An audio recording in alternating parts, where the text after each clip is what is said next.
Before we begin, a word of caution. This is not history for the faint of heart. What you are about to hear contains documented accounts of child abuse, psychological torture, and the deliberate destruction of a young life.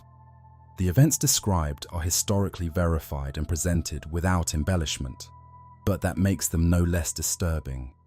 If you are sensitive to such content, particularly involving the suffering of children, please consider carefully before continuing. Viewer discretion is strongly advised. Picture this. The year is 1795. In the heart of Paris, within the medieval walls of a fortress called the Temple, a doctor forces open a door that hasn't been unlocked in 6 months. The smell hits first. Human waste, rot, the unmistakable sweetness of infection. In the darkness, on a cot that has not been changed since winter, lies something barely recognizable as human. A child, perhaps 10 years old. His body is covered in tumors and open sores. His legs, swollen and bent at unnatural angles, have not supported his weight in months. He is caked in his own filth, lying in the same position he was left in half a year ago. He does not speak when the doctor enters. He does not look up. He has forgotten how to do either. He will be dead within 3 days. 2 years earlier, this same child had been the Dauphin of France, heir to the most powerful throne in Europe. He had been dressed in silk, surrounded by servants, adored by his mother, destined to rule as Louis XVII. He had golden curls, large blue eyes, and a smile that charmed everyone who met him. He played in the gardens of Versailles. He learned Latin from his father, the king. He called his mother Chou d'amour, my little cabbage of love. And she called him the same in return. What happened in between is not merely tragedy. It is not simply the collateral damage of revolution. It is one of history's most methodical, deliberate destructions of a human being.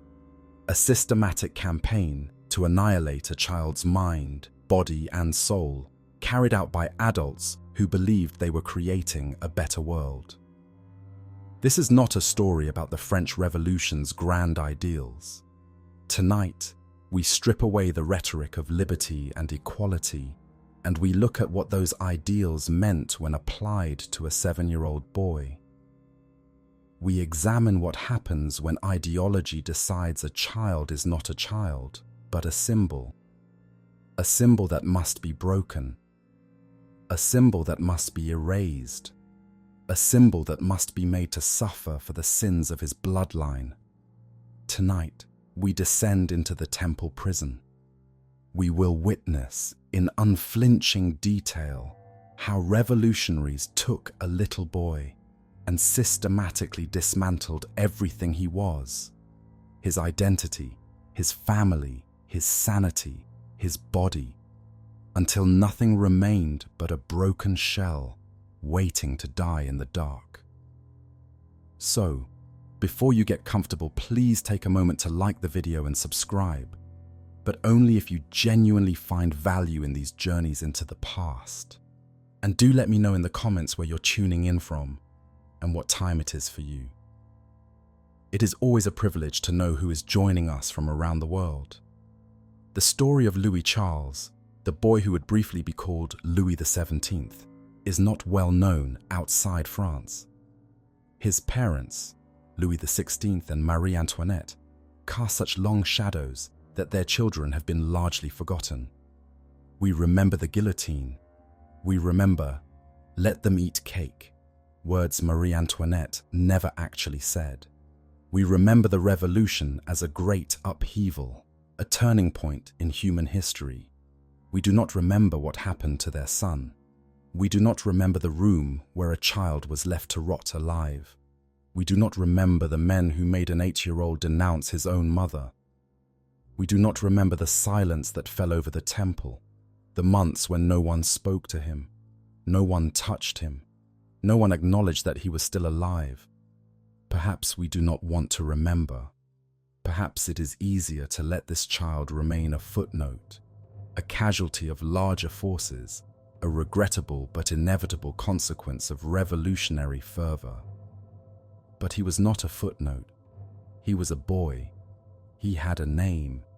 He suffered in ways that should never be forgotten. Tonight, we remember. Welcome to the Midnight Archives. To understand how Louis Charles came to die in a prison cell, we must first understand the world he was born into. A world of unimaginable privilege, of ritualized splendor, of a court so removed from ordinary life that it had become its own reality. Versailles was not merely a palace, it was a universe unto itself, with its own laws, its own rhythms, its own ways of seeing and being seen. Into this golden cage, on March 27th, 1785, a child was born who would never be allowed to simply be a child. Louis Charles was the second son of King Louis XVI and Queen Marie Antoinette. His arrival was celebrated throughout France. Cannons fired, church bells rang, and the nation rejoiced at another heir to the Bourbon dynasty. But in truth, his birth was something of a relief for other reasons. The royal couple had struggled for years to produce children. Their marriage, arranged when they were teenagers, had remained unconsummated for 7 agonizing years, the subject of constant gossip and diplomatic concern. When children finally came, first a daughter, Marie-Thérèse, in 1778, then a son, Louis-Joseph, in 1781, it quieted the whispers. The birth of a second son in 1785 seemed to cement the dynasty's future. Louis Charles was not born to be king. His older brother, Louis-Joseph, held that destiny. This meant that the younger prince was, in some ways, freer than his sickly sibling. While Louis-Joseph was subjected to the rigorous formality demanded of a future monarch, Louis Charles was allowed to be more himself, playful, affectionate, curious. Contemporary accounts describe him as an exceptionally charming child. He had his mother's fair colouring and his father's gentle disposition. He laughed easily, spoke precociously, and won the hearts of nearly everyone who encountered him. But let us not romanticize this childhood, even before the revolution shattered it. Life at Versailles, even for a beloved prince, was strange and artificial in ways that are difficult for modern minds to fully grasp. From birth, Louis Charles was public property. His infancy was witnessed by crowds of courtiers. The births of royal children were essentially public events, with dozens of onlookers present to verify the legitimacy of the delivery. He was handed from wet nurse to governess to tutor, each transition governed by rigid protocol. He saw his mother for carefully scheduled hours. He learned before he could fully understand that he was not an individual but a role, a position, a piece in a vast dynastic game. Marie Antoinette, despite the constraints of her position, appears to have genuinely loved her children, and Louis Charles especially. She called him chou d'amour, a term of endearment that might translate as love cabbage or darling dumpling, a pet name that captures something of the intimacy she sought with him. She insisted on being more involved in his upbringing than protocol typically allowed. She dressed him herself when she could. She played with him in the gardens of the Petit Trianon, her private retreat from the suffocating formality of the main palace. In her letters, she writes of him with unmistakable tenderness, his cleverness, his sweetness, his easy affection. His father, Louis XVI, was a more distant figure, as royal fathers generally were. The king was an awkward man, more comfortable with locks and maps than with people. He was intelligent but indecisive, well-meaning but weak, a man singularly unsuited to the throne he had inherited and the crisis that was bearing down upon him. But he too showed affection for his younger son, teaching him geography and history, sharing with him the mechanical interests that were the king's true passion. In another life, Louis XVI might have been a happy watchmaker. Instead, he was a king who could not stop the world from crashing down around his family. In 1789, when Louis Charles was 4 years old, his older brother died of tuberculosis. The sickly Louis Joseph, who had never been strong, finally succumbed to the disease that had been consuming him for years. For the royal family, it was a private tragedy. For the nation, it meant something else entirely. Louis Charles was now the Dauphin, the heir to the throne of France. The carefree second son was suddenly the most important child in the kingdom. He was 4 years old. He did not understand what had changed. He only knew that his brother was gone, that his mother wept, that suddenly everyone looked at him differently. The weight of a 1,000-year dynasty had settled on shoulders too small to bear it. And outside the golden gates of Versailles, France was beginning to burn. To comprehend what happened to Louis Charles, we must understand, at least briefly, the world that was collapsing around him. The French Revolution did not emerge from nowhere. It was the culmination of decades of crisis, financial, political, social, intellectual, that the monarchy had proven utterly unable to address. France in the 1780s was a nation of profound contradictions. It was the most powerful country in Europe, with the largest population and the most sophisticated culture. French was the language of diplomacy and enlightenment. French philosophers were reshaping how humanity understood itself. French armies had helped the American colonies win their independence from Britain. And yet the French state was bankrupt, its treasury emptied by wars and extravagance, its tax system so riddled with exemptions for the privileged that it could not generate sufficient revenue, its people increasingly desperate. The harvest failures of 1788 pushed the countryside to the brink of famine. Bread prices soared. Peasants who had always been poor now faced actual starvation. In Paris, the urban poor, workers, artisans, the vast underclass that kept the city functioning, watched their meager wages become worthless as food costs consumed everything. And above them, visible and resented, the aristocracy continued to live in splendor. The church continued to hoard its wealth, and the queen continued to be blamed for every extravagance, real or imagined. Marie Antoinette had become, by 1789, the most hated woman in France. It was not entirely fair.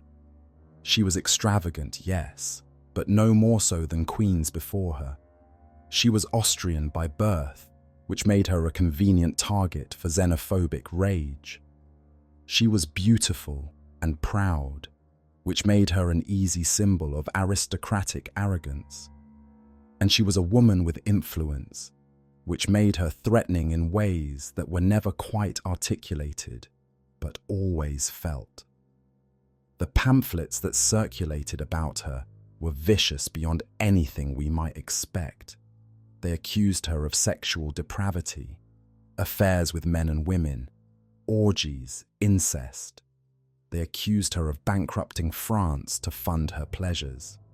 They called her Madame Deficit, as if she personally had emptied the treasury. None of this was true in any meaningful sense, but truth had long since ceased to matter. Marie Antoinette had become a symbol, and symbols are not required to be accurate. The little Dauphin, playing in the gardens of Versailles, knew nothing of this. He did not know that his mother was hated. He did not know that his father's government was collapsing.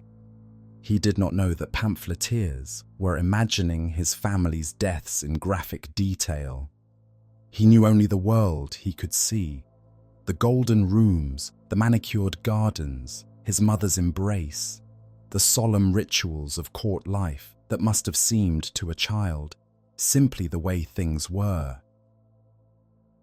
On July 14, 1789, a Parisian mob stormed the Bastille, a medieval fortress that had become a symbol of royal tyranny. The actual prison held only 7 inmates at the time, but that was beside the point.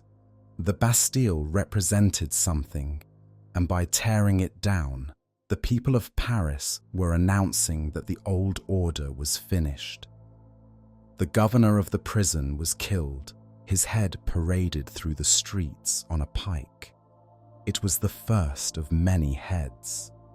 When news reached Versailles, the king famously asked, "Is it a revolt?"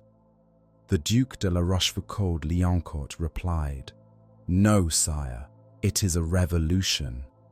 Louis Charles was 4 years old. He did not know what a revolution was. He would learn. The revolution came to Versailles on October 5th, 1789, in the form of thousands of women marching from Paris. They were hungry. They were furious.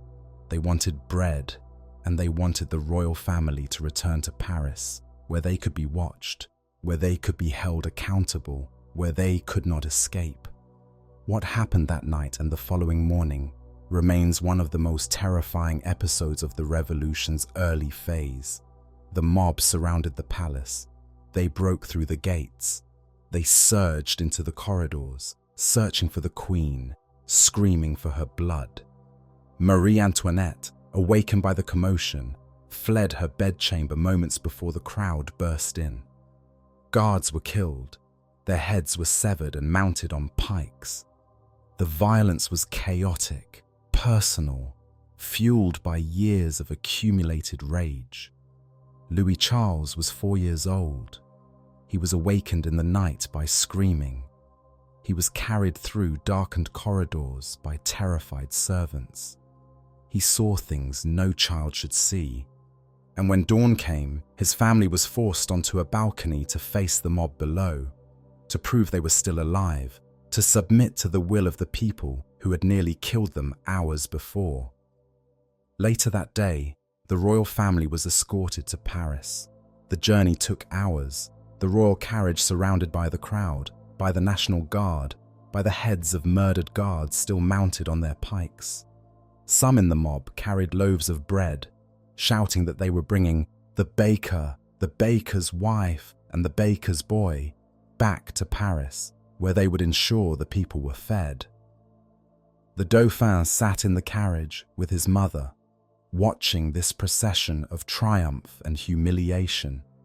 He was too young to understand what was happening, but not too young to feel the terror, to sense that the world he knew was ending. They would never return to Versailles. For the next 2 years, the royal family lived in the Tuileries Palace in Paris. It was a strange existence, technically still royal, theoretically still reigning, but effectively prisoners. The king went through the motions of constitutional monarchy, signing decrees he despised, wearing the revolutionary cockade he loathed, pretending to accept a new order he hoped would somehow collapse. The Dauphin continued his education during these years. He was taught by his father, by tutors who remained loyal. He played in the palace gardens, though now under the watchful eyes of National Guard sentries. He grew from a toddler into a young boy.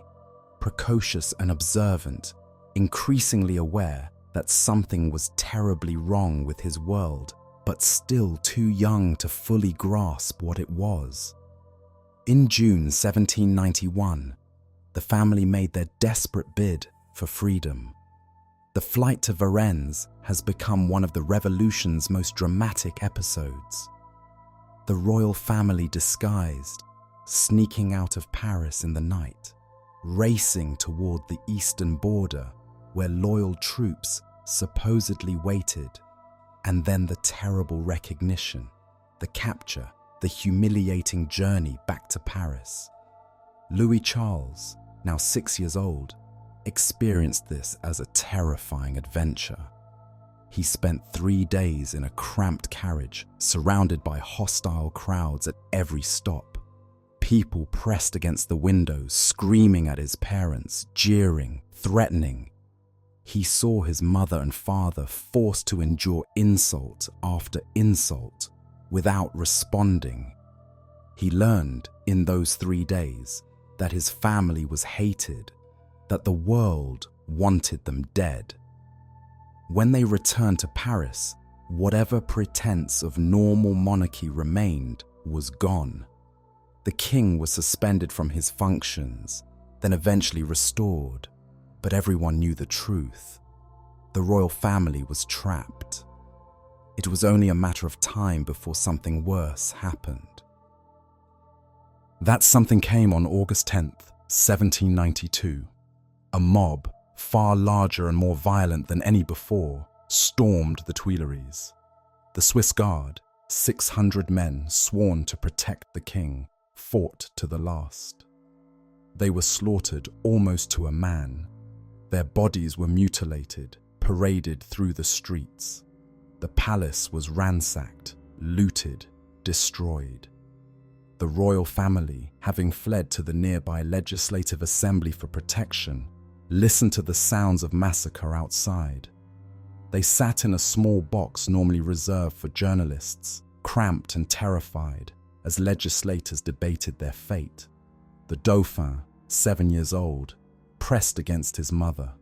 He did not cry. He had learned by now not to cry. That night, the assembly voted to suspend the monarchy. The royal family was transferred to the Temple, a medieval fortress in Paris that would become their final prison. They arrived after dark, passing through streets lined with people celebrating their downfall. Louis Charles would never know freedom again. He had 7 years left to live. The temple was a relic from another age. Built in the 13th century as the Paris headquarters of the Knights Templar, it had stood for 500 years as a medieval fortress, incongruously preserved in the heart of a modern city. After the Templars' suppression, it had passed through various hands, eventually becoming property of the Count of Artois, the king's younger brother. It was never meant to be a prison. But in August 1792, as the revolution consumed the old order, the revolutionaries found it a convenient place to store what remained of the French monarchy. The complex consisted of several buildings, but the royal family was held in the Grand Tower, a massive stone keep that rose 100 feet above the surrounding streets.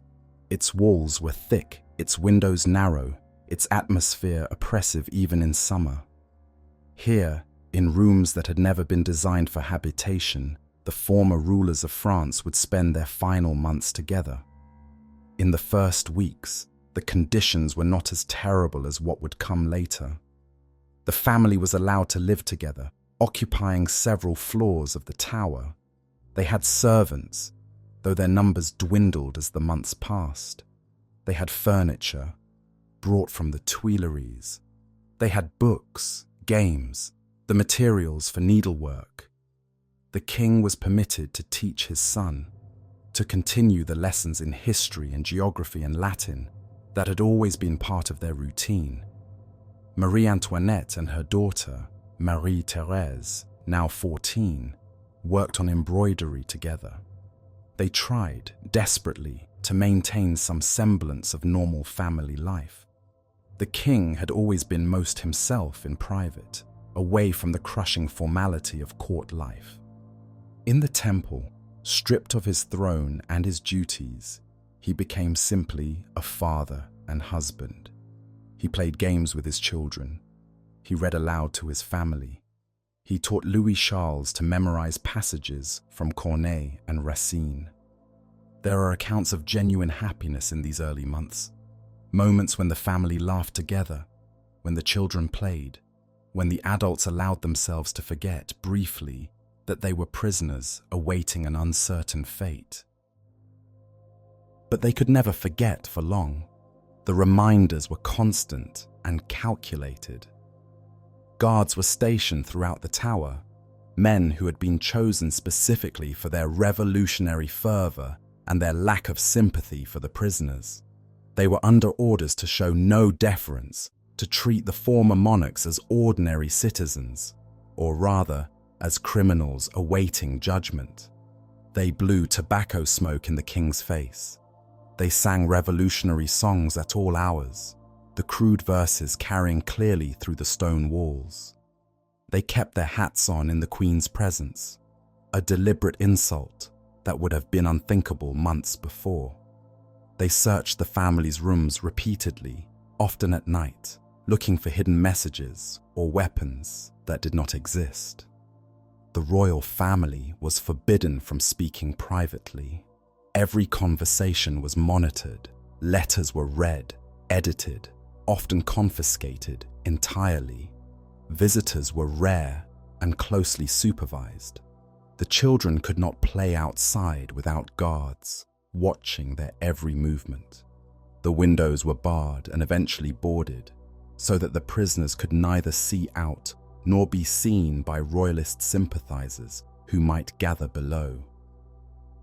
And always, there was the uncertainty. The family did not know what would happen to them. The Legislative Assembly had given way to the National Convention, more radical, more bloodthirsty. The September massacres, a days-long orgy of violence in which mobs murdered over 1,000 prisoners in Paris, demonstrated just how quickly events could spiral into chaos. The royal family heard the screams from their tower. They knew that their own lives hung by the thinnest of threads. One moment from this period haunts the historical record. In early September 1792, a mob that had been slaughtering prisoners at the nearby La Force prison decided to bring a special trophy to the temple. They carried the head of the Princesse de Lamballe, Marie Antoinette's closest friend, mounted on a pike. They demanded that the queen be brought to the window to kiss her friend's severed lips. The officials at the temple managed to prevent this final obscenity, but not before the queen glimpsed the procession from her window. She fainted. When she recovered, she found her children clinging to her, her daughter sobbing, her son pale and silent. Louis Charles was 7 years old. He had just seen the mutilated remains of a woman he had known his entire life. How do you explain such things to a child? What do you say to make sense of a world where people carry heads through the streets, where your friends can be torn apart by mobs, where the crowds outside your window chant for your family's death? The historical record does not tell us what Marie Antoinette said to her son that night. Perhaps there was nothing to say. Perhaps she simply held him, as mothers hold children when the world has become too terrible for words. The autumn of 1792 passed in this dreadful limbo. The family clung to each other, to their routines, to whatever scraps of normalcy they could maintain. The king taught his son. The queen and her daughter sewed. They read. They prayed. They waited. Outside, the revolution was devouring itself and everyone around it.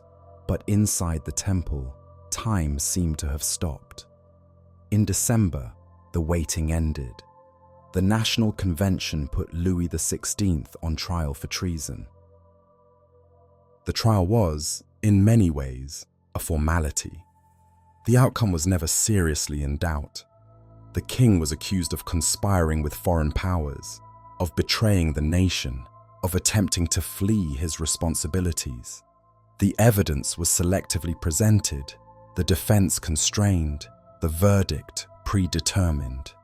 What mattered was not justice, but symbolism. The Republic needed to demonstrate, conclusively and irrevocably, that the age of kings was over. Louis XVI conducted himself with more dignity in the courtroom than he had ever shown on the throne. He was calm, measured, even eloquent at times. He denied the charges not by claiming innocence, but by questioning the convention's authority to judge him. He knew he was going to die. He had known it for months. All that remained was to die well. On January 20th, 1793, the convention voted. The king was condemned to death, the sentence to be carried out the next day. There would be no appeal, no delay, no possibility of reprieve. That evening, Louis XVI was permitted a final visit with his family. The scene that followed has been described by multiple witnesses, and though accounts vary in details, they agree on the essentials. It was, by any measure, one of the most heartbreaking moments of the revolution. The family gathered in the king's quarters.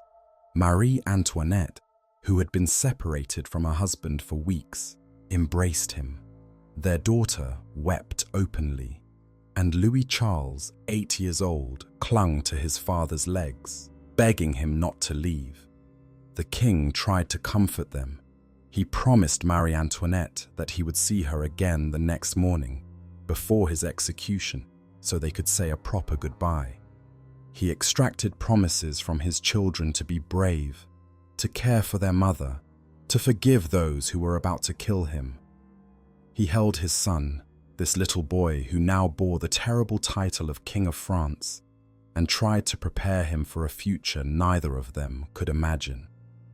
When the guards finally separated them, Marie Antoinette had to be physically restrained from following her husband. Her screams echoed through the tower. Louis Charles watched his father walk away, disappearing down the stone corridor. He had been promised a final goodbye in the morning. That promise was not kept. The revolutionaries decided it would be too dangerous, too likely to provoke sympathy or resistance. When dawn came, Louis XVI was taken directly to the scaffold, without seeing his family again. The last words his son ever heard from him were the promises of the night before, promises that were already lies.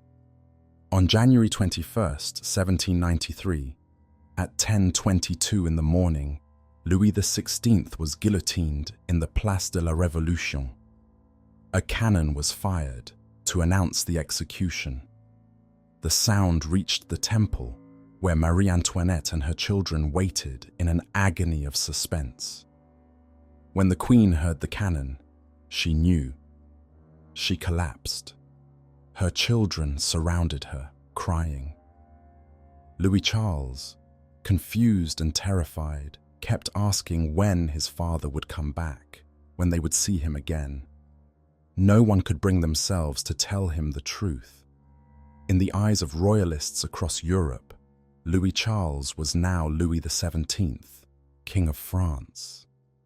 In the eyes of the Republic, he was something far more dangerous, a living symbol around which counter-revolution could rally, a pretender whose very existence threatened the new order. The revolutionaries had killed the king. Now they had to decide what to do with his son. They began to plan something far worse than death. The months that followed Louis XVI's execution were a strange twilight for the remaining prisoners. Marie Antoinette, now simply the widow Capet in official documents, was still permitted to live with her children. They still had their routines, their lessons, their carefully constructed normalcy. But everything had changed. The Queen, always resilient, seemed to age decades in weeks. Her hair, already graying, turned completely white. She spent hours staring at nothing, lost in a grief she could not afford to fully express. Louis Charles tried to fill the void his father had left. He was 8 years old, suddenly the man of his diminished family. He tried to be brave, as his father had asked. He comforted his mother when she wept. He played games with his sister to distract her from their circumstances. In the accounts that survive from this period, he emerges as a child of remarkable sensitivity and grace, struggling to make sense of an impossible situation. But the revolutionaries were watching, and they were planning. The Committee of Public Safety, the body that increasingly controlled the terror, had decided that the young Capet, they refused to use his royal titles, posed an unacceptable risk. As long as he remained with his mother, he would be raised to remember who he was, to believe in his birthright, to dream of restoration. He had to be separated. He had to be re-educated.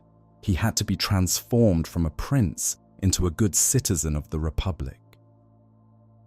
On July 3rd, 1793, at 10 o'clock at night, officials came to the temple to take Louis Charles away from his family. What happened next has been documented by multiple witnesses, including Marie Therese, who survived to write about it decades later. It remains one of the most harrowing scenes of the revolution, not because of physical violence, which was minimal, but because of the psychological cruelty inflicted on a mother and child in the name of ideology. The officials announced that Louis Charles was to be removed from his mother's care and placed in separate quarters within the temple, under the supervision of a guardian appointed by the government. Marie Antoinette refused. She placed herself physically in front of her son, daring them to use force. For more than an hour, she argued, pleaded, demanded to know under what authority they acted. The officials grew impatient. They threatened to kill Marie Therese if the Queen did not cooperate.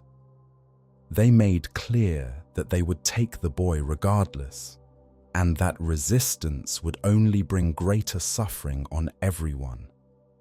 Finally, after an hour of this psychological torture, Marie Antoinette surrendered. The actual separation was terrible beyond description. Louis Charles clung to his mother, sobbing, begging not to be taken. She held him, kissed him, tried to find words of comfort. Marie Therese wept. The guards stood by, unmoved, waiting. Finally, Marie Antoinette released her son. She made him promise to be good, to remember everything his father had taught him, to never forget who he was. She kissed him one last time, and then the guards took him away. He was 8 years old. He was screaming. He called for his mother as they dragged him down the stairs to the floor below. She could hear him crying through the stone ceiling, and she was not allowed to go to him. She would never see him again. She would never hold him again. The few communications they managed in the months that followed, glimpses from windows, whispered words through guards who took pity, were pale shadows of the bond that had been severed. Louis Charles was taken to a room on the floor below his mother's quarters, close enough that she could hear him sometimes through the floor, far enough that she could not reach him, could not comfort him, could not protect him from what was about to happen. The revolution had assigned him a new guardian, a man named Antoine Simon. Simon was a cobbler by trade, an ardent revolutionary by conviction. He was coarse, uneducated, and utterly convinced of his own righteousness. He had been selected for this duty precisely because he had no sympathy for royalty, no tender feelings that might complicate his mission. His job was simple: take the Dauphin and transform him into a sans-culotte, a good Republican, a living repudiation of everything his family represented. The process began immediately. Simon understood, in his crude way, that he was dealing with a child whose identity had been formed by years of royal conditioning. The boy thought of himself as a prince, as the son of a king, as heir to a sacred bloodline. All of this had to be destroyed. The child's self-conception had to be broken down and rebuilt from the ground up. He had to be made to hate everything he had been taught to love. The methods Simon employed were systematic and brutal. He beat Louis Charles regularly, not the measured discipline that even loving parents of the era employed, but savage beatings intended to terrorize and subjugate. He screamed at the boy constantly, mocking his upbringing, his parents, his former life. He forced him to wear a red revolutionary cap, the symbol of the sans-culotte, and to address everyone as citizen in the revolutionary manner. He made the child drink alcohol. This detail appears repeatedly in the historical sources, and its cruelty is difficult to overstate. Simon gave wine and brandy to an 8-year-old, encouraging him to drink to excess, finding amusement in the boy's intoxication. Whether this was meant to sedate him, to corrupt him, or simply to degrade him is unclear. The result was an 8-year-old who became dependent on alcohol, who was drunk much of the time, whose developing brain was being poisoned even as his spirit was being broken. Simon taught him to curse. This too was deliberate, a calculated assault on everything the boy had been raised to be. Louis Charles, who had been taught courtly manners from birth, was now forced to use the crudest language imaginable. He was rewarded when he cursed effectively, punished when he slipped back into politeness. He learned to call his mother the Austrian whore. He learned revolutionary songs, including La Carmagnole, whose verses celebrated the imprisonment of the royal family. He was made to sing these songs repeatedly to demonstrate his transformation. Can we even begin to imagine what this was like for the child? He had been taught his entire life that his mother was the most important woman in the world, that his father was God's anointed representative, that his family was sacred. Now he was being forced to denounce everything he knew, to profane everything he loved, to become the opposite of what he had been. The cognitive dissonance alone would have been devastating for an adult. For an 8-year-old, it was a form of psychological destruction. Some accounts suggest that Simon's wife, Marie Antoinette, showed the boy moments of kindness. She reportedly intervened sometimes when her husband's cruelty went too far.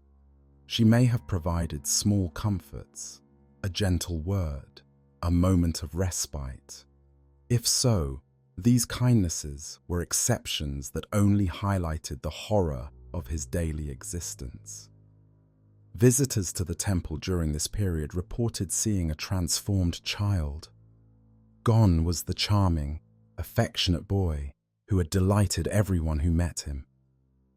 In his place was something else, a creature who mechanically recited revolutionary slogans, who cursed fluently, who flinched at sudden movements, who had the dead eyes of someone who has learned that survival requires complete submission. Sometimes, when Simon wasn't watching, he would break down and cry for his mother. These moments were becoming rarer. The most terrible thing Simon did was not the beatings, not the alcohol, not even the psychological abuse. The most terrible thing was what he forced Louis Charles to do to his own mother. In October 1793, Marie Antoinette was put on trial before the Revolutionary Tribunal. The charges against her were extensive: treason, conspiracy with foreign powers, depleting the national treasury, debauchery at Versailles. Most were exaggerations or outright lies, but the truth was irrelevant. The tribunal existed to condemn, not to judge. But the revolutionaries wanted something more than a conviction. They wanted to utterly destroy Marie Antoinette's reputation, to make her into a monster so vile that no one could sympathize with her. And they had a weapon: her own son. Louis Charles was brought before the revolutionary prosecutor, Jacques Hébert, a man known for his violent rhetoric and his hatred of the royal family. Under circumstances that remain somewhat unclear, whether through coercion, intimidation, or the confused compliance of an abused child, Louis Charles signed a statement making horrific accusations against his mother. The statement accused Marie Antoinette and her sister-in-law, Madame Elizabeth, of unspeakable crimes against him. The specific nature of these accusations is too vile to repeat here, but they allege the worst forms of abuse a mother could inflict upon a child. The charges were fabricated, obscene, and designed to shock. Accusations so monstrous that even speaking them aloud would damn the Queen in the eyes of the public. We cannot know exactly how this statement was obtained. Louis Charles was 8 years old, traumatized, likely intoxicated, certainly terrified. He may not have fully understood what he was signing. He may have been beaten into compliance. He may have simply said whatever his tormentors wanted him to say, the survival instinct overriding everything else.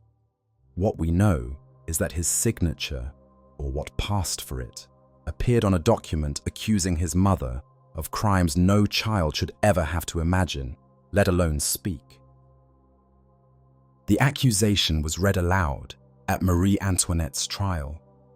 The effect in the courtroom was profound, but not in the way the revolutionaries had intended. The accusation was so patently absurd, so clearly the product of fabrication or coercion, that it backfired. When asked to respond, Marie Antoinette delivered one of the revolution's most memorable moments. She paused. She looked around the courtroom, and then she said, "If I have not replied, it is because nature itself refuses to respond to such a charge laid against a mother. I appeal to all the mothers here present." The courtroom stirred. Women in the gallery wept openly. Even some of the revolutionary judges seemed uncomfortable. The accusation had been too much. It had revealed the prosecution's viciousness rather than the Queen's guilt. But for Louis Charles, this moment of his mother's dignity came at an unbearable cost.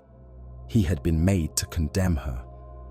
Whether he understood what he was doing, whether he was capable of understanding, the fact remained: he had been used as a weapon against the mother who loved him.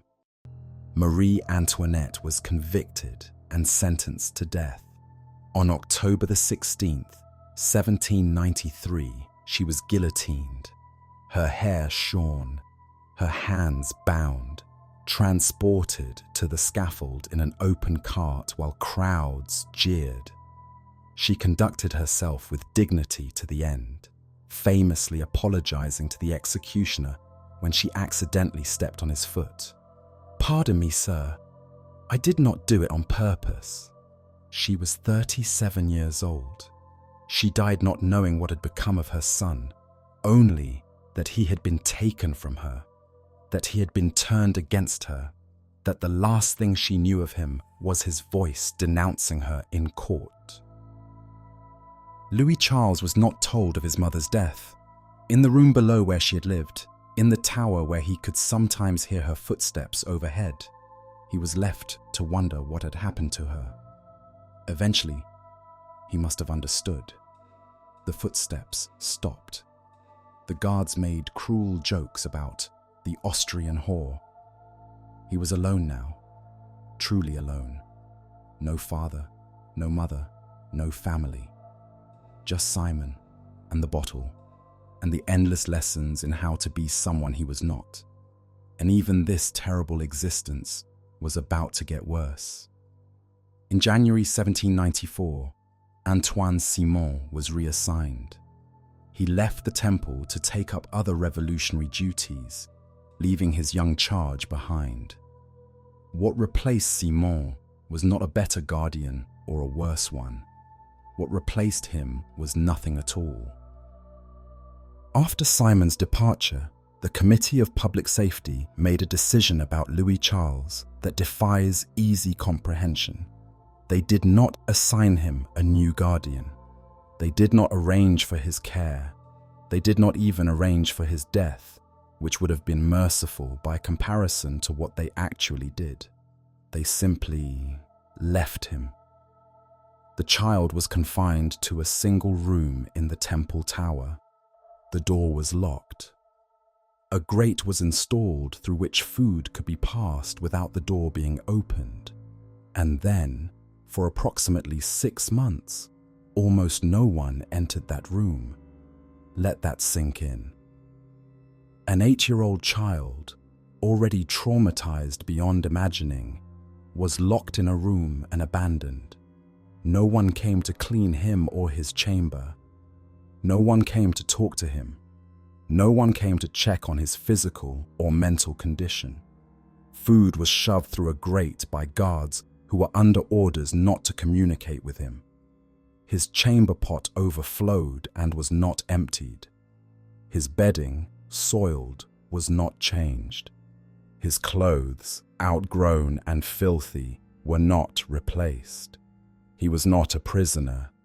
A prisoner would have received more care than this.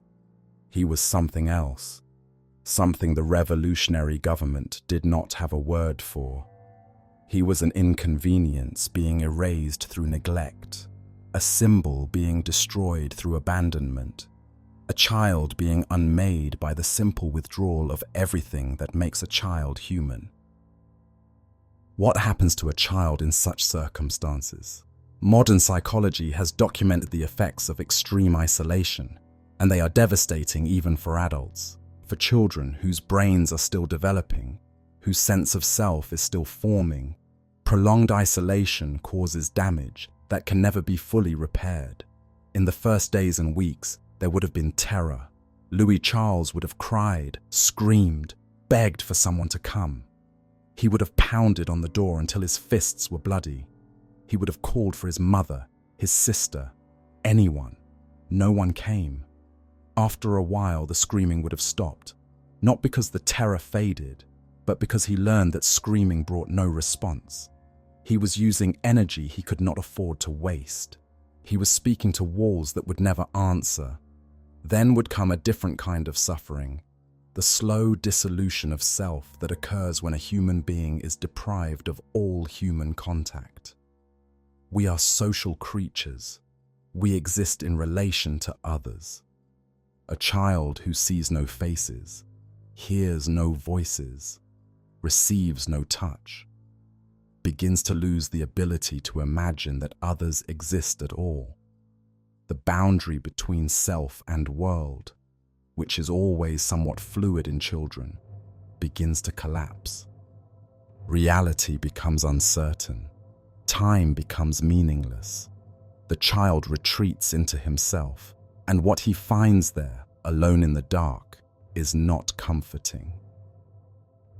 Louis Charles would have stopped speaking. Language is a social skill. Without anyone to speak to, it atrophies with terrifying speed in children. He would have stopped moving normally. Physical development requires stimulation, activity, engagement with the environment.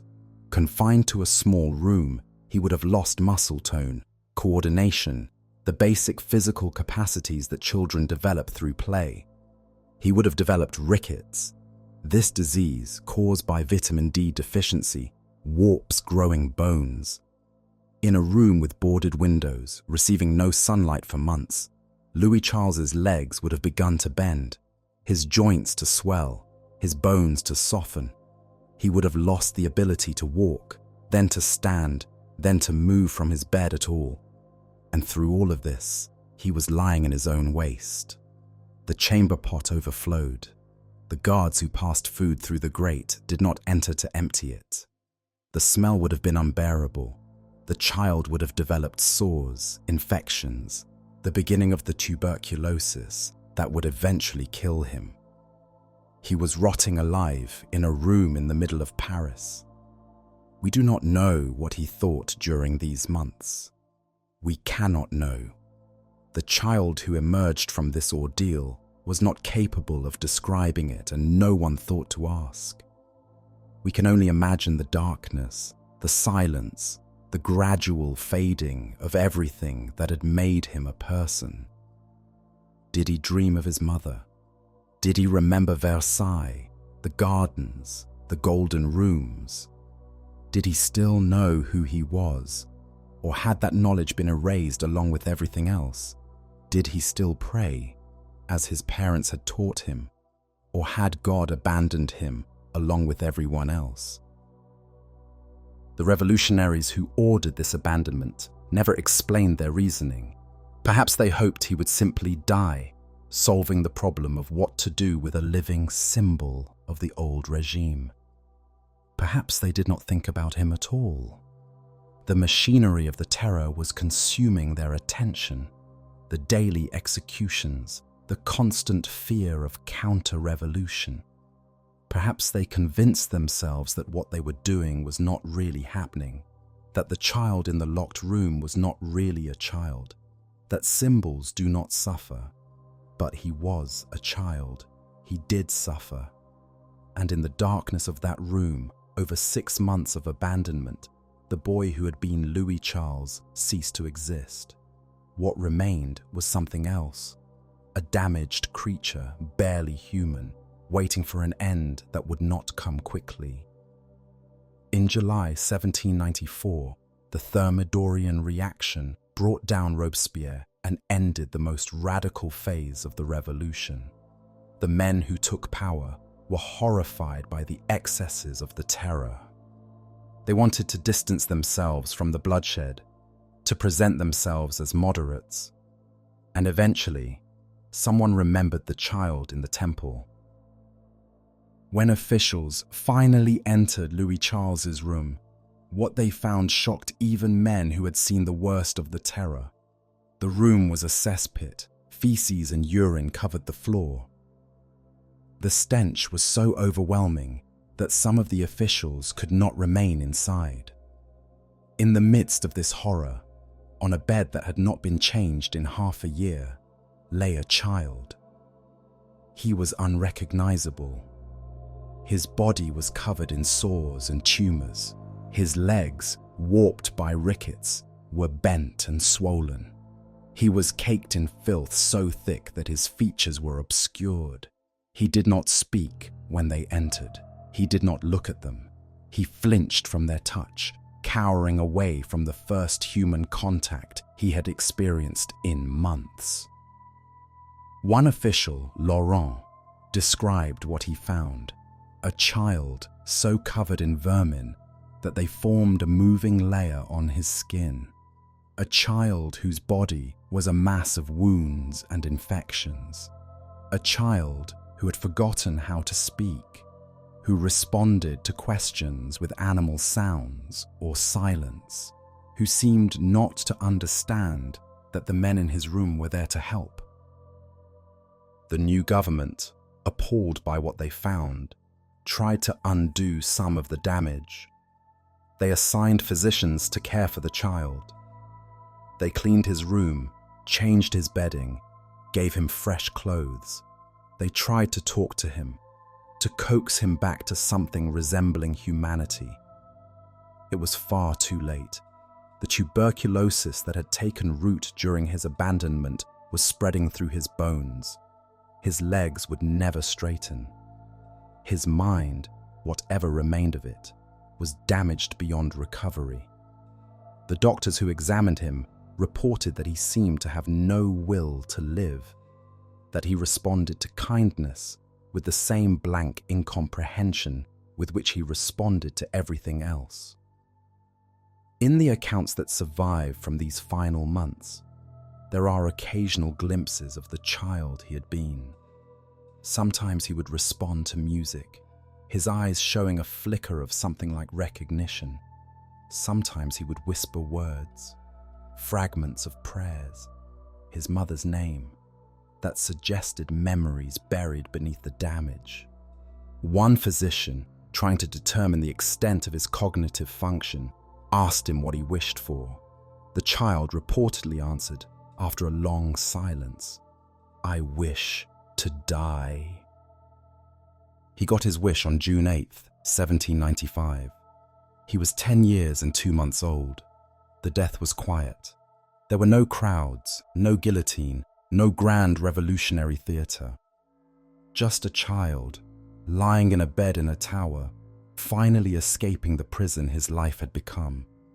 The physicians who attended him reported that he went peacefully, slipping from unconsciousness into death without apparent pain. After he died, a doctor named Philippe Jean Pelletan performed an autopsy. He confirmed what everyone already knew: tuberculosis of the bones and lungs, severe malnutrition, the accumulated damage of years of abuse and neglect. The official cause of death was listed as scrofula, a tubercular infection of the lymph nodes. But the official cause of death was a lie, or at least a profound understatement. Louis Charles did not die of tuberculosis. He died of what was done to him. He died of separation and abuse and abandonment. He died of being locked in a room and forgotten. He died because the revolution decided that a child was a symbol, and symbols can be destroyed without moral consequence. During the autopsy, Pelletan did something that would have profound consequences for the next 2 centuries. He secretly removed the child's heart, preserving it in a crystal urn. It was a common practice of the era, this preservation of organs as relics. But Pelletan was taking an extraordinary risk. The revolutionaries who had killed the king and queen would not have approved of preserving their son's heart like a sacred object. Pelletan kept the heart hidden for years. After his death, it passed through many hands, was stolen and recovered multiple times, and became an object of royalist veneration. In 2000, DNA testing confirmed that it was authentic, the heart of Louis XVII, matching the genetic profile of Marie Antoinette's hair. In 2004, the heart was finally interred at Saint-Denis, the traditional burial place of French kings. It took over 200 years for the child to join his family in death. On the floor above the room where Louis Charles died, his sister Marie-Thérèse was still a prisoner. She was 17 years old in June 1795, and she had been confined to the temple for nearly 3 years. She had lost her father, her mother, her aunt Madame Elizabeth, guillotined in May 1794, and now her brother. She was the last surviving member of the immediate royal family. Marie-Thérèse did not know her brother had died. The revolutionary authorities, in a final act of casual cruelty, did not inform her. She continued to exist in her cell, alone, wondering what had become of the little boy she had helped raise, the brother who had been torn from their mother's arms 2 years before. She had heard him crying through the floor in the early days after the separation. Then she had heard his voice, changed and coarsened by Simon's tutelage. And then, at some point, she had heard nothing at all. Just silence from the floor below. She would not learn of her brother's death until months later, after she had finally been released. The information came casually, almost as an afterthought. By then, he had been dead and buried for so long that there was no grave for her to visit, no funeral she could have attended, no opportunity to say goodbye. Marie-Thérèse survived. She was released in December 1795, exchanged for French prisoners held by Austria. She was sent to Vienna, where her mother's family received her with a mixture of sympathy and political calculation. She would eventually marry her cousin, the Duke of Angoulême, and live until 1851, long enough to see France cycle through another revolution, an empire, a restoration, and another monarchy. She never spoke publicly about what happened to her brother. In her memoirs, which she wrote years later, she recounted the events at the temple with remarkable restraint, focusing on dates and facts rather than emotions. She did not describe the sound of her brother crying through the floor. She did not describe what it felt like to know he was below her, suffering, and to be unable to help. Some silences are too deep for words. Marie-Thérèse carried hers for 56 years. The death of Louis Charles should have ended the story of Louis XVII. But history is rarely so clean. Within years of his death, rumors began to circulate that the boy in the temple had not been the real Dauphin. That somehow, at some point, a substitution had been made, and the true heir to the throne had escaped to live in hiding. These rumors were, on one level, obviously false. Multiple people had seen Louis Charles throughout his imprisonment. The continuity of his identity was well documented. The physicians who attended his death, who performed the autopsy, had no doubt they were dealing with the son of Louis XVI and Marie Antoinette. But on another level, the rumors made a kind of psychological sense. The truth of what happened to Louis Charles was so terrible, so completely at odds with any notion of justice or meaning, that many people simply could not accept it. It was easier to believe that he had escaped, that he was alive somewhere, that the story had a secret, happy ending. The alternative, that a child had been tortured to death by a republic founded on the rights of man, was too much to bear. Over the decades that followed, more than 100 men came forward claiming to be the lost Dauphin. They came from Germany, from America, from across Europe. Some were obvious frauds, in it for money or attention.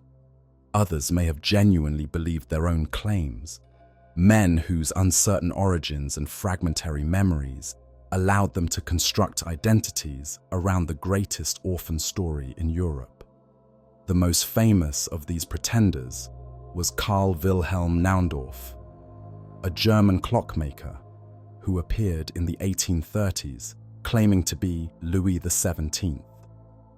His case was more compelling than most.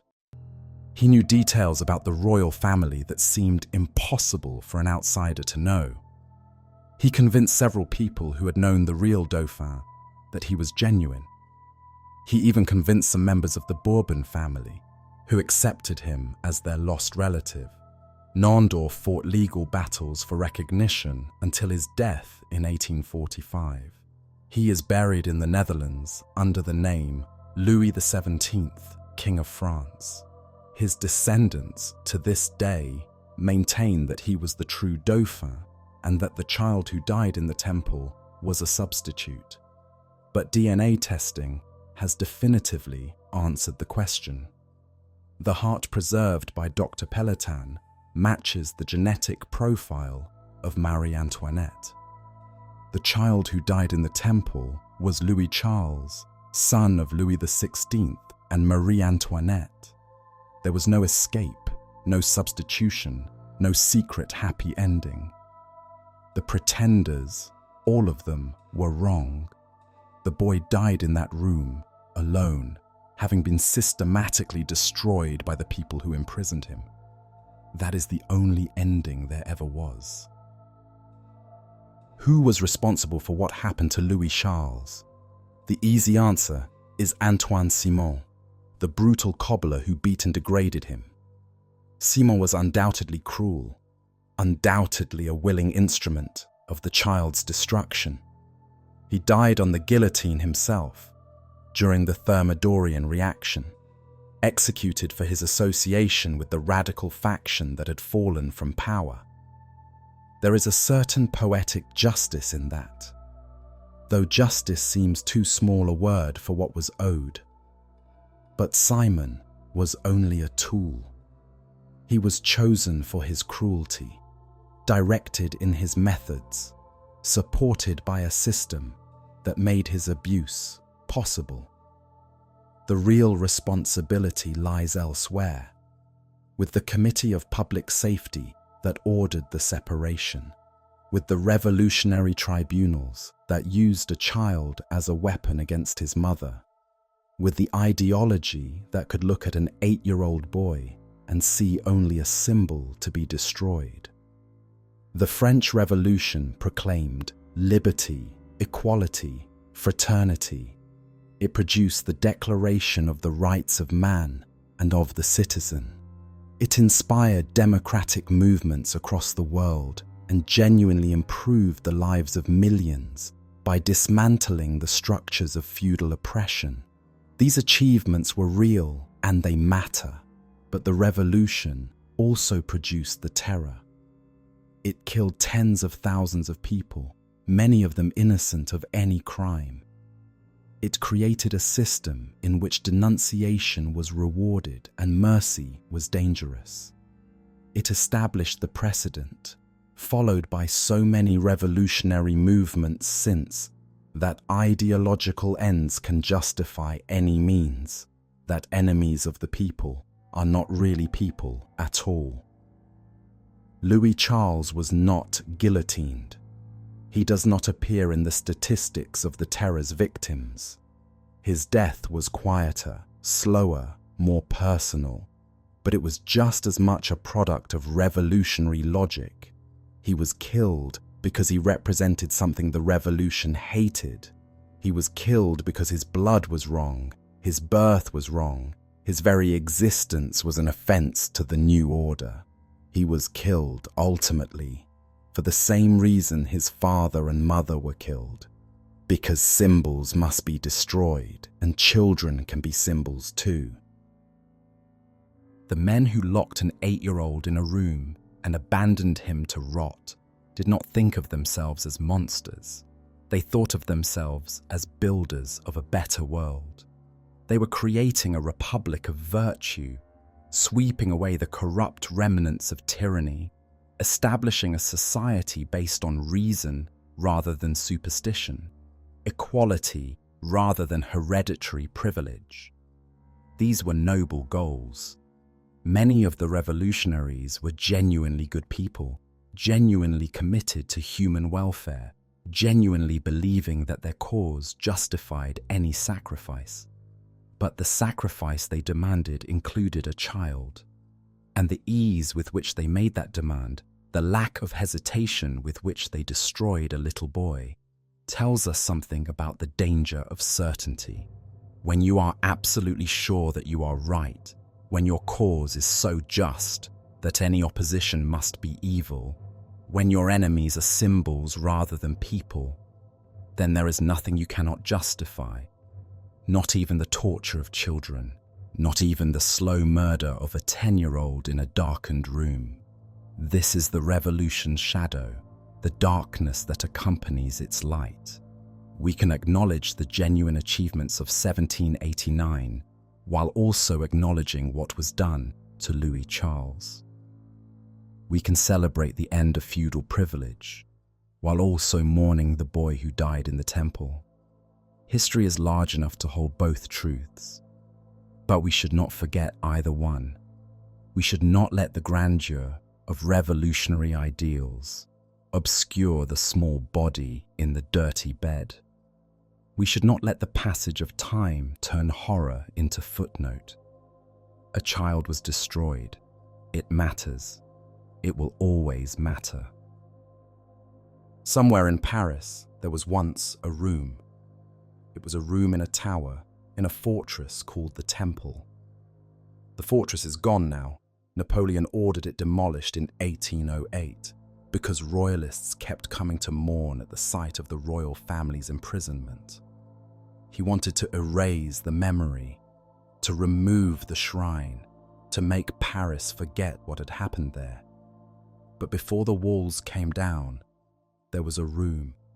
It had stone walls and a narrow window that was eventually boarded over.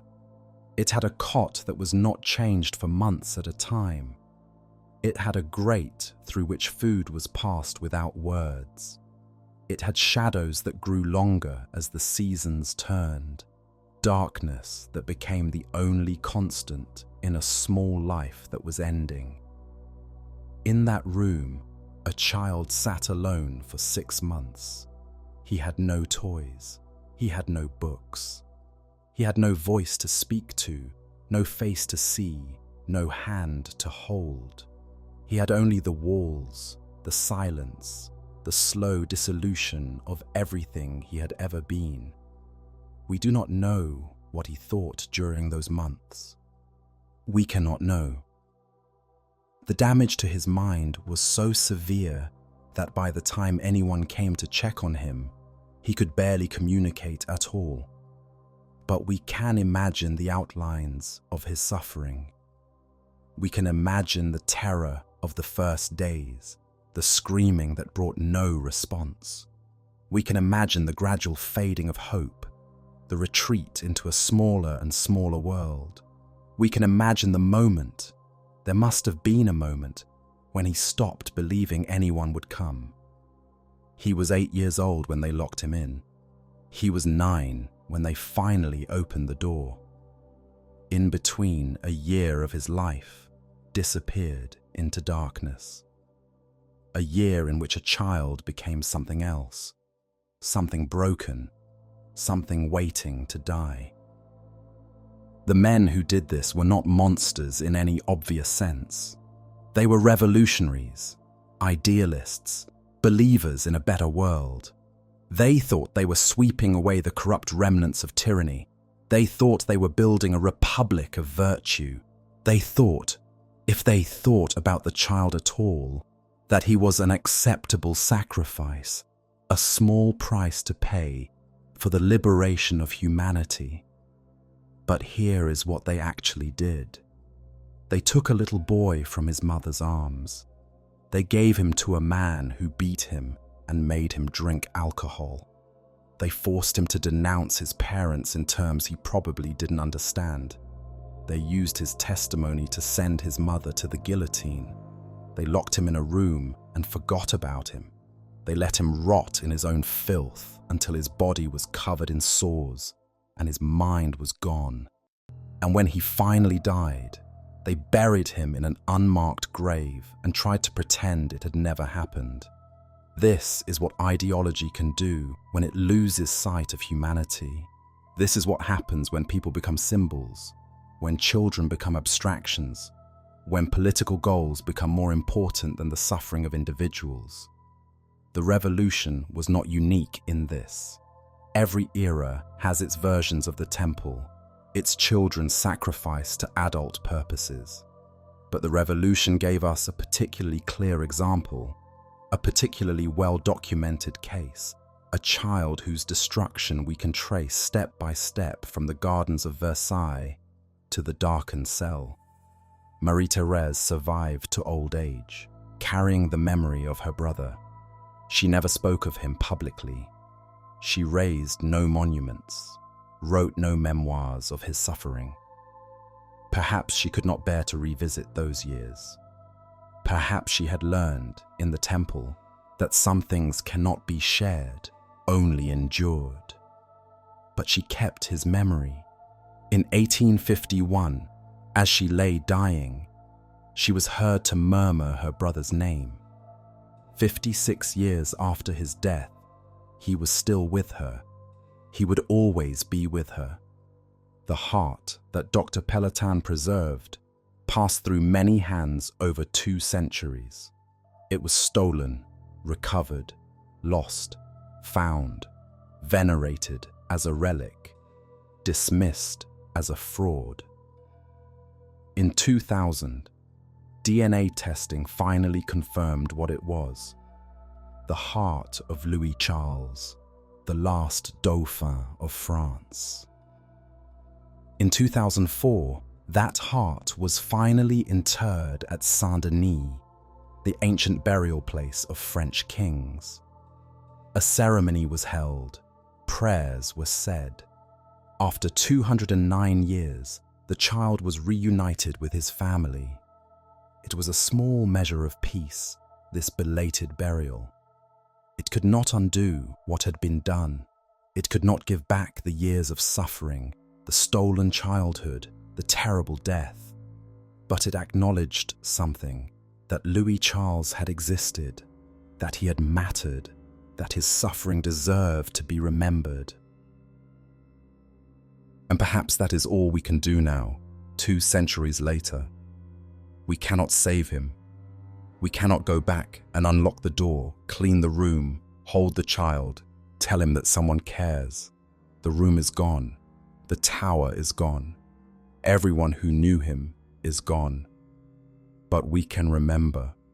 We can tell his story, unflinching and complete, without softening the horror or pretending there was meaning in his suffering. We can refuse to let him become a footnote, a casualty statistic, an unfortunate but necessary sacrifice. He was Louis Charles. He was born a prince and died a prisoner. He was loved by his mother and destroyed by his country. He was 10 years old. In the end, that is what matters most. Not the politics, not the ideology, not the grand sweep of history. Just this. There was a child. He suffered. He died. And he deserved better. They all deserve better. Every child who has ever been sacrificed to adult purposes, every innocent caught in the machinery of power, every small life extinguished because someone decided it was acceptable collateral damage, they all deserved better. We cannot save the dead, but we can remember them. We can refuse to look away from what was done. We can insist that children are not symbols, that suffering is not acceptable, that ideology must never become more important than the small, vulnerable humans in its path. Louis Charles cannot hear us now, but we can speak his name anyway. We can tell his story. We can make sure that 200 years from now, someone will still know what happened in that room, what was done to that child, what the revolution cost. It is not enough. It will never be enough, but it is what we have, and so we remember. In the silence after the story ends, in the darkness that settles when the telling is done, we remember a boy who died alone in a cell in Paris. We remember his golden hair and his blue eyes and his smile that charmed everyone who met him. We remember his mother's embrace and his father's lessons and the gardens of Versailles where he once played. We remember that he was real, that he lived, that he mattered, and we remember that he was 10 years old. So before you settle in and let the shadows of this story envelop you, please take a moment to like the video and subscribe. Do so only if you genuinely find value in these journeys into the past and wish to delve deeper with us. And do let me know in the comments where you're tuning in from and what time it is for you. It is always a privilege to know who is joining us from around the world to explore these darker chapters of history. Until next time, this has been Dark Histories. Remember, the past is never truly past. It lives in the stories we tell, the lessons we refuse to learn, and the children we fail to protect. Guard them well.